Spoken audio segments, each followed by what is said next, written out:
Hi everyone, Dr. Nash here. In this clip we're going to be looking at referencing, and more specifically we're going to be looking at in-text referencing. As you can see here, I've got the Harvard Referencing Quick Guide up that Academic Skills from USC put out through Student Life and Learning, and I've also got a Microsoft Word document open here with a couple of examples. Now you've got to remember with referencing, as you can see for one author of a book there, that it's just the last name of the author and the year of publication. That's for a paraphrase. If it's a direct quote, you must also supply the page number. So you can see on this second example, just sitting here, that I do have the page number as well. So we've got paraphrase here, we've got a direct quote in-text citation there. Now looking at all of these ones here, they are all incorrect. You don't have the first name and the last name. You don't have the last name, and you do not have initials. What we're doing here is following the guide exactly. If they don't have initials in the guide, then you do not have initials in your in-text reference.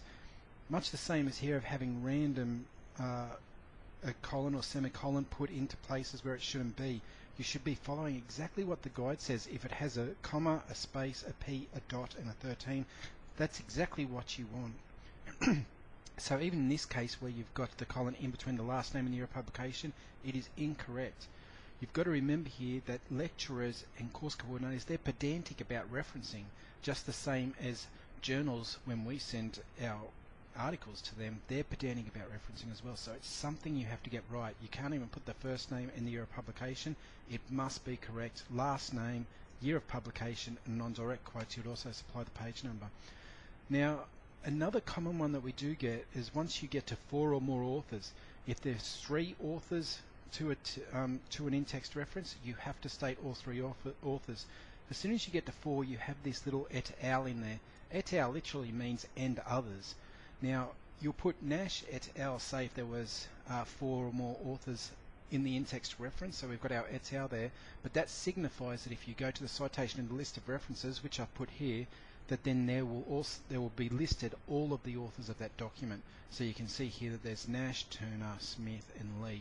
That's a hypothetical one that I've just made up, but it gives you the example there that it is 4 or more authors. So the et al, it signifies that there's more authors involved with it. The last one I do want to show you just quickly is a citation in a secondary source, and as you can see over here, we've got book with citation from secondary source. This is where, say, my book is citing someone like Ewenson, and so you don't know whether you cite Ewenson or whether you cite my book. This is the way it actually should be shown. We acknowledge Ewenson as the author of the work, so he owns the idea, but you have to cite the source that you looked at it in. So it's cited in Nash. Therefore, the citation in the list of references would be Nash, because that is the source you're looking at. We acknowledge the author, but you cite the source you look at. Hope this makes a bit of sense. By all means, go to Student Life and Learning. Make sure you've got this referencing guide with you, or the APA equivalent or Vancouver equivalent, whichever one you need. And as always, it's not what happens to you, it's what you do about it. Keep on studying.